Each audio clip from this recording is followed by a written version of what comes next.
Find a partner. Raise a family. It sounds so simple, but not when you're weird.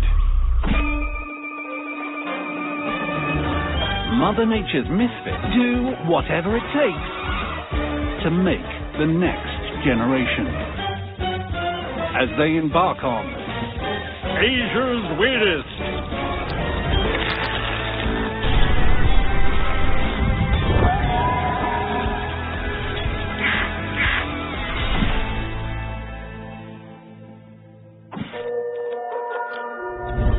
The miracle of new life. He doesn't look like much, but he's destined for greatness. But first, he must grow strong on a diet of decomposing plant matter. Once he's eaten enough, he begins to transform. He breaks free from the gelatinous larval body. Through the pupa's restrictions, he is a Japanese rhinoceros beetle. An armored carapace gives him tank-like protection, and he's equipped with heavy artillery, a cephalic horn. Some rhinoceros beetles can lift up to 850 times their body weight, making them some of the strongest animals relative to body size in the world. But to be a true hero, he needs a quest.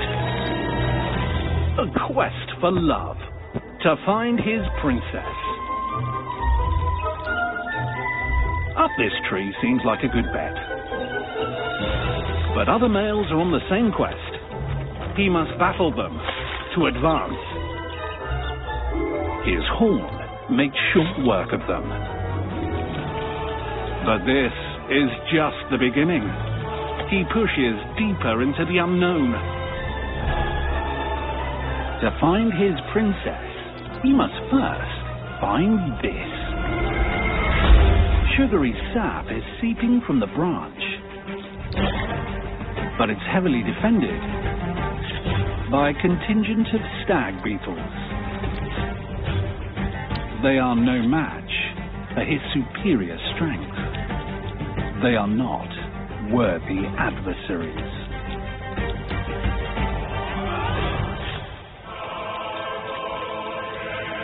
Another rhinoceros beetle. Similar in size and strength. They joust for position, each trying to get their horn under the other.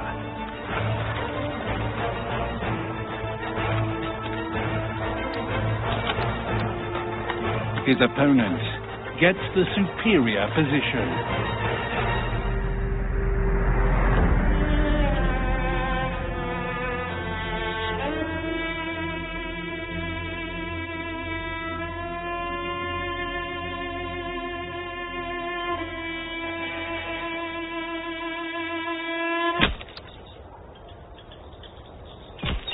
Our hero's armor has prepared him for such a fall. And he's undeterred. Round 2.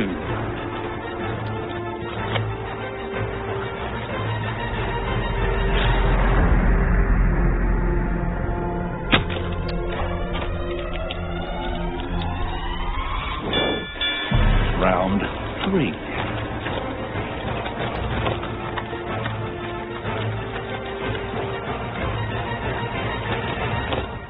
Finally, our beetle gets the leverage he needs, and his nemesis is defeated. He will face many more challenges, but for now, the sweet sap is all his. And so is the sweet princess. Well, sweet princesses. He will win territories and mate as much as possible. But he only has 2 months. In the autumn, he will die. But he'll live on in the eggs he's fertilized. A new generation destined for greatness.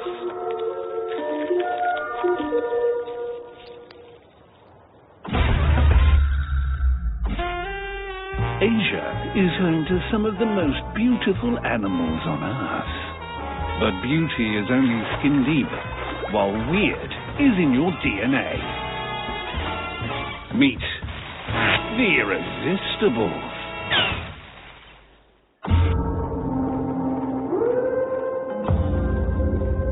The Siamese fighting fish.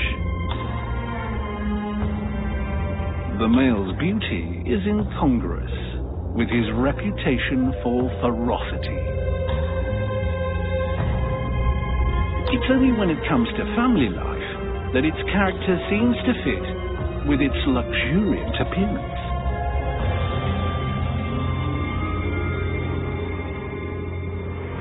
The stagnant waters of the Mekong Basin, where the fish typically live.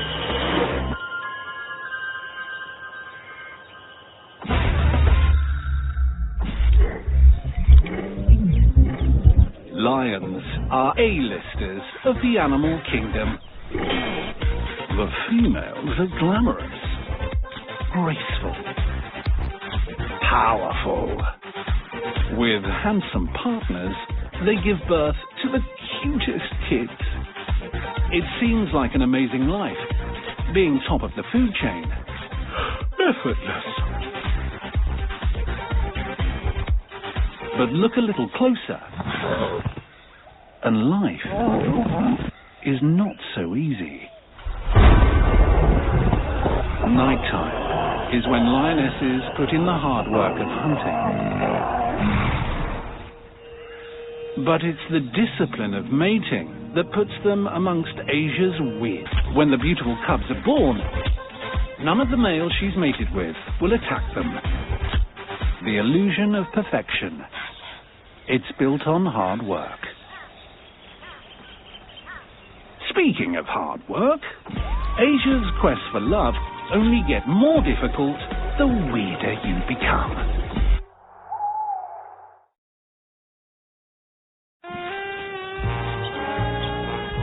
We've met some of Asia's most glamorous lovers. Now it's time to meet the least. How do you find that special someone when you're one of the Irresistibles?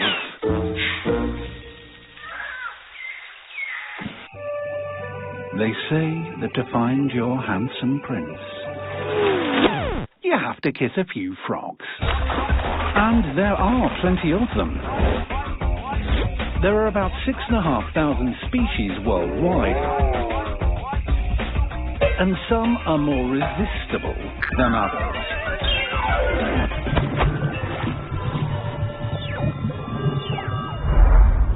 Japan is home to over 50 species. In the fast-moving mountain streams lives the stream brown frog. His wrinkly skin might seem unappealing, but the extra skin gives him the oxygen he needs to hang on. But spare a thought for the defeated male. His frustrated desire seems to be so...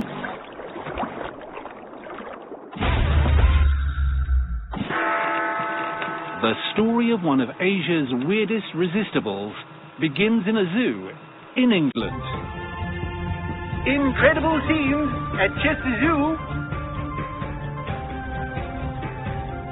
Flora, a Komodo dragon, has given birth, but she's never been kept with a male Komodo. A virgin birth? Is this a miracle? Genetic tests in 2006 proved that the young were made entirely of Flora's DNA, confirming that she had indeed given birth without her eggs being fertilized by a male. It's the result of a phenomenon called parthenogenesis. How did the Komodo dragon develop this unusual ability? It's hard to say for certain, but here's the theory.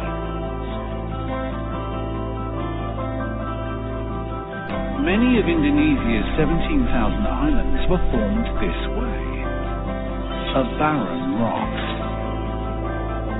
But as more plants and animals are blown or washed onto the shores, it develops into a tropical oasis, bursting with life. One day, a female Komodo is out for a swim and washes up on the shore. Paradise. The perfect climate. Plenty of food. But there's one problem. There are no males.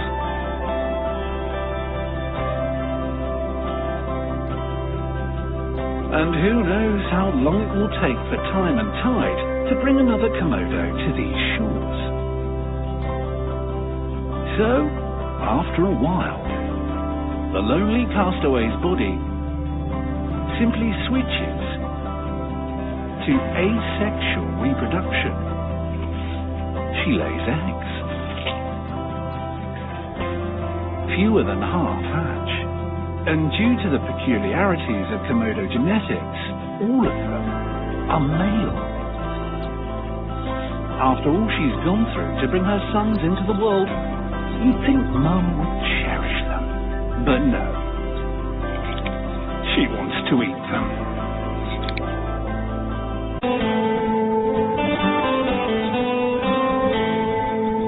The juveniles flee up the trees where they can't become a meal, eating insects, eggs and other small morsels.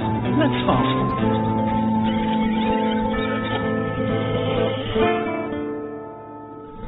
Once the brothers grow up, they're safe from their cannibalistic mother. But they're sexually mature. And there's only one female on the island. The Komodo mother can have fertile offspring with her own sons.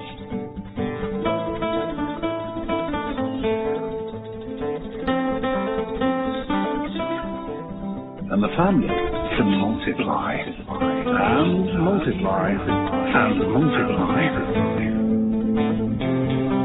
But there's a good reason not to breed with your close relatives. It massively increases the chances of all sorts of genetic problems and makes the population vulnerable to disease. But all they're doing is buying time. Eventually, another Komodo arrives. With every new arrival, the genetic diversity increases, making the population more resilient. So, this Komodo family can thrive in slobbering, caring, incestuous, baby-eating paradise. When it comes to resistibles, look no further than the rainforest. It's hot and wet. The perfect conditions for leeches. In most places, they're confined to water because they breathe through their wet skin. But here, the humidity is so high, they're free to roam.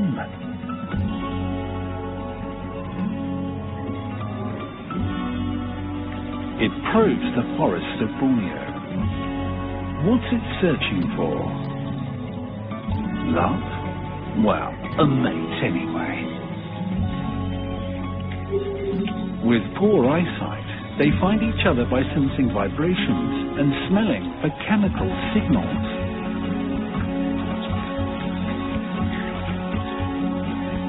So after checking each other out, it's time to get entwined.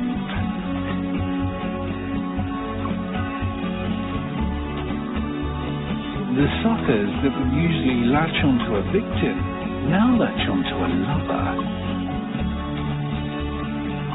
These leeches are hermaphrodites, meaning that each leech has both male and female genitalia.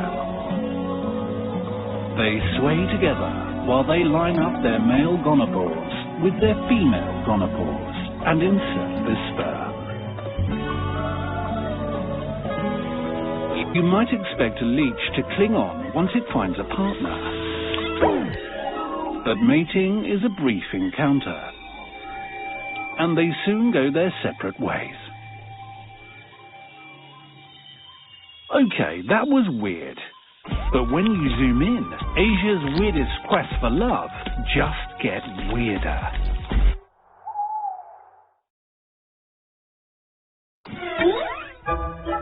The world of insects is measured in fractions of an inch, but love is measured in the millions and millions. These huge masses are held together by family bonds.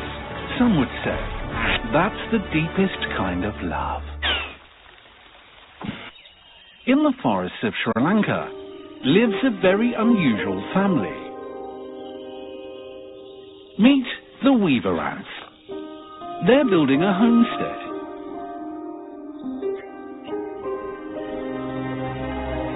Their construction method involves grabbing the edges of leaves and pulling them closer together, even forming a kind of ant chain to bridge the wider gaps and ratcheting them closed. Now they need a fastener to keep it that way. But what to use in the forest? How about it all over the world?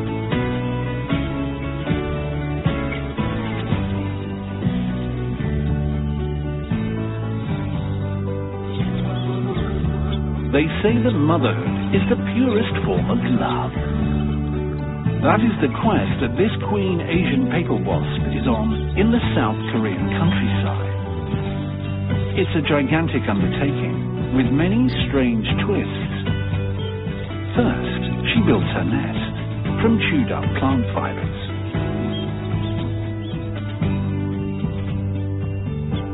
Next, egg-laying time.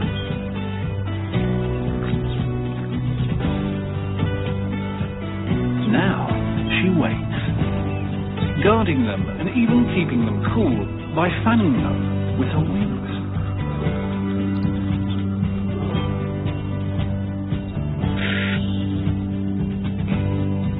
A shower. Not great for a house made of paper.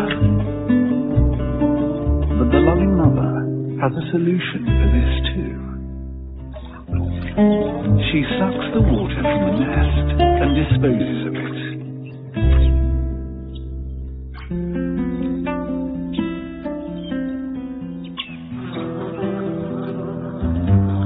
As the larvae grow, Mum must work hard to feed them.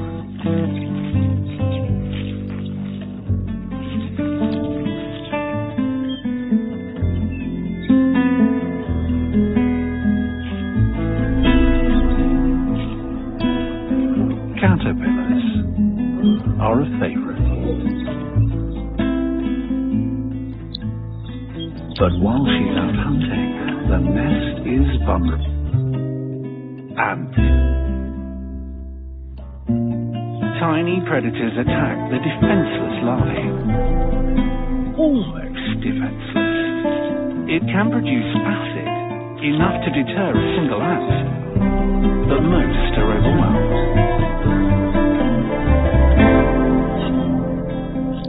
Mum returns too late to save most of her offspring.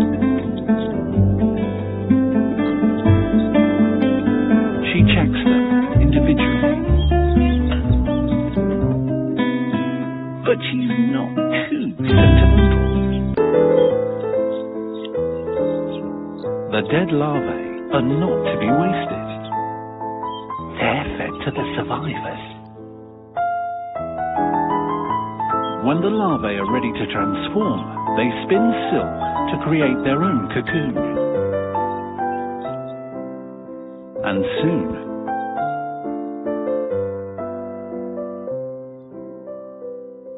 the first generation are workers. They're completely devoted to supporting their queen. as she lays a new clutch of eggs. This is the one that really matters. These are the fertile males and females. The workers protect and feed the growing brood. And her journey is at an end. The queen is dead. But long live the many others she's created. The large, fertile females are the only wasps that will survive the coming winter. And in the spring, they'll begin their own quest. Insects sacrifice themselves with the most sincere devotion. But there are also those that see love as a game to be won.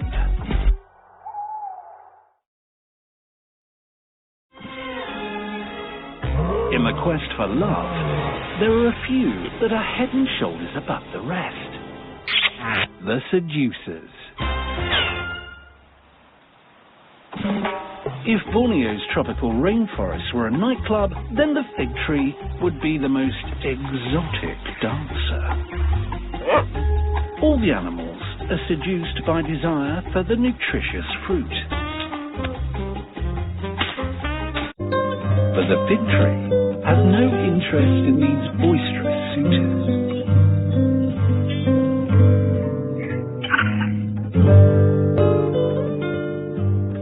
The wasp-fig partnership is so intimate, they would simply die without each other. The female wasp makes a beeline for the tiny opening in the fig, called the ostiole. It's like a lock, and the wasp's head is the only key. Her journey is complete, and soon she will die.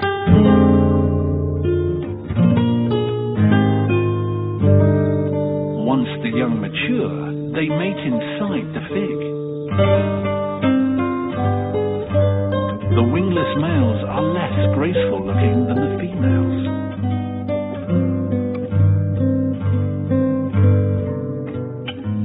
After mating, their only job is to bore holes through the fruit.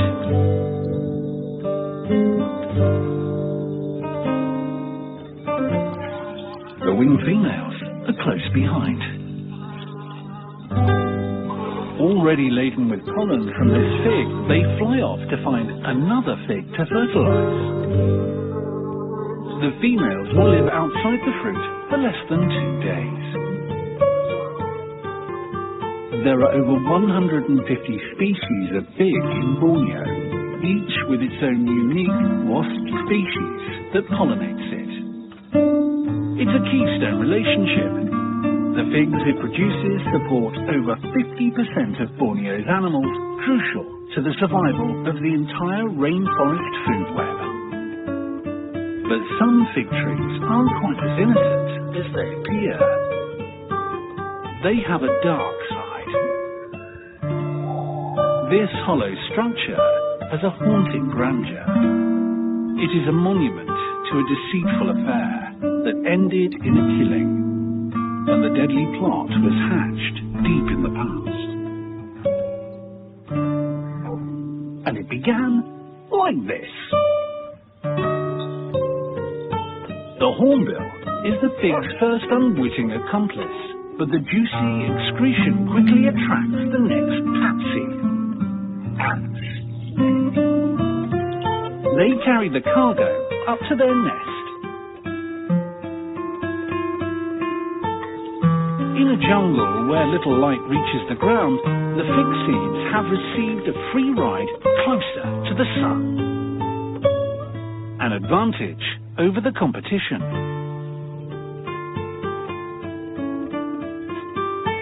The seed germinates and the roots head back down towards the forest floor, 100 feet below. But this is just the thin edge of the chisel.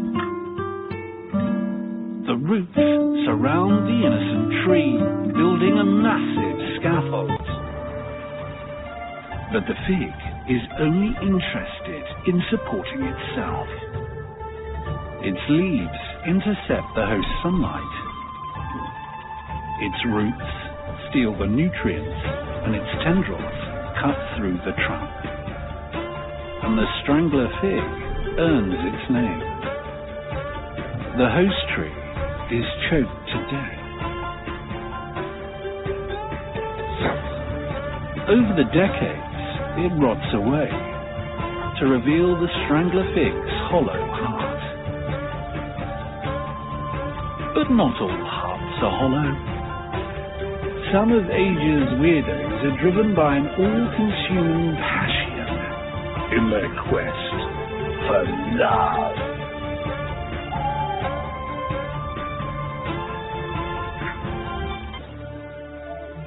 Some of Asia's weirdest animals really take things to extremes.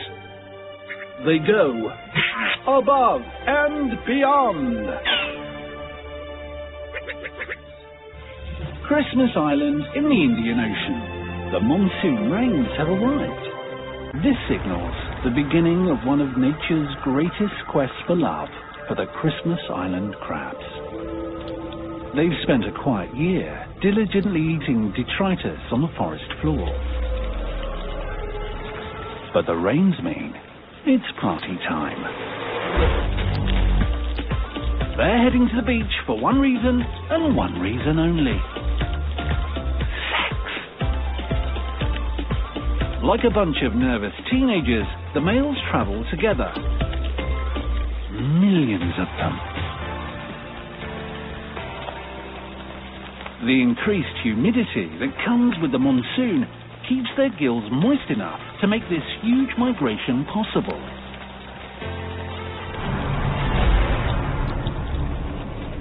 But there are many perils. Roads crisscross the island, and many crabs end up as casualties, though the others don't seem too heartbroken. But there are greater threats than being run over. The next danger is the deadliest. Yellow, crazy ants. Accidentally introduced from Africa, they thrive on a crab diet. They crawl all over our fraternity, spraying acid into their eyes and mouths. The helpless lads flail around, but it's no use. It's estimated that the crab population has dropped from almost 70 million to as low as 40 million since the crazy ants turned up.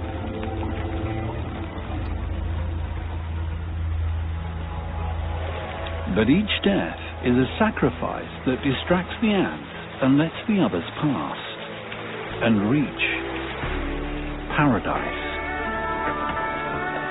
Surf, sand, and wait a minute. There are no girls. What a disaster. Time for a cold bath. It's the water of their birth, and it washes away the dust and brings abundant oxygen to their stifled gills. Perhaps it feels like coming home.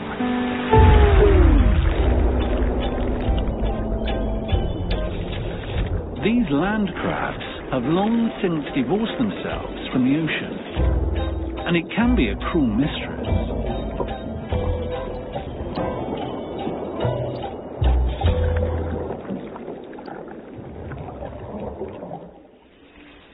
Those that survive their bath retreat beyond the high tide mark to dig a burrow where they wait. But what's this? The sorority has finally arrived. The females have taken the same perilous journey as the boys and timed their arrival with a favourable phase of the moon. They search the burrows for a bow And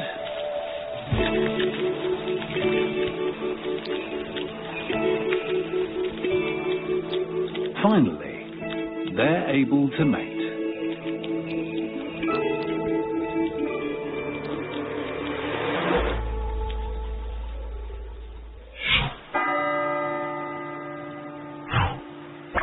Like Ibiza on the last day of summer, the males have headed home, but the females have other things to attend to. They must lay their eggs. To do this, they must also brave the sea. As the waves lap across them, each female releases up to 100,000 eggs into the surf.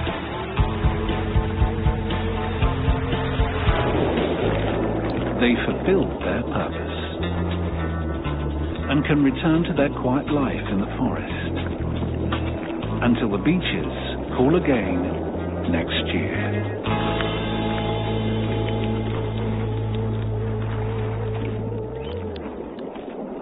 But the crabs aren't the only ones defying all sense to pass on their genes.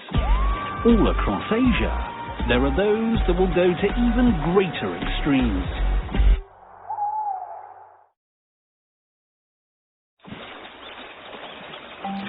The next of Asia's weirdest to go above and beyond earns its name from the famous cherry blossoms of Japan. The Japanese cherry salmon, which turn red as they return to the river of their birth. To make it to the mating grounds, they must face hungry bears, cascading waterfalls, murderous birds. So only the strongest make it. But hang on a moment. Every salmon species does pretty much the same thing, and you've seen this story 100 times. To show you how weird this salmon is, we have to go back to the past. When the cherry salmon were just nippers. The strongest males claimed territories in the river. These exceptional few will spend their whole lives in the fresh water. The Japanese call them yamame. The rest of the males and all of the females head to the dangers of the ocean, where there are far more predators. Only 10% will survive. When they are ready to breed, they return and they are huge. The plentiful food in the ocean has supercharged their growth. They are 30 times the size of the yamame. At the spawning grounds, the tables are turned. This tiny male was once the playground bully. Now he vibrates against a female to entice her to mate, but she doesn't even seem to notice him. But hang on a second. Though they're tiny, they were the strongest males. If they don't breed, won't the best genes be lost from the species? So, what's the answer? Sheer dishonesty. As the large males compete, the yamame hang back. The winning male shakes himself beside the female to stimulate the release of eggs, and... But while the big fish are busy doing this, here's what you didn't see. The tiny yamame were taking care of business too, slipping in unnoticed to release their sperm as well. Ensuring that their strong and sneaky genes are passed to the next generation.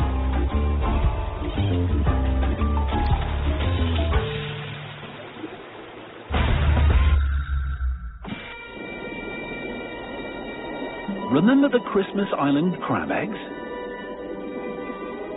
After they are washed out into the Indian Ocean, they hatch almost immediately. The larvae develop in the sea for about a month. There are many dangers that claim untold millions.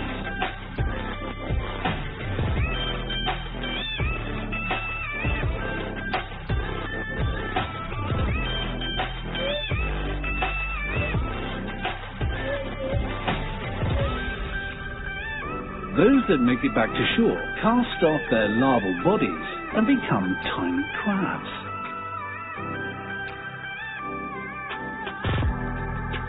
They begin the journey inland, guided by instincts somehow encoded into their DNA.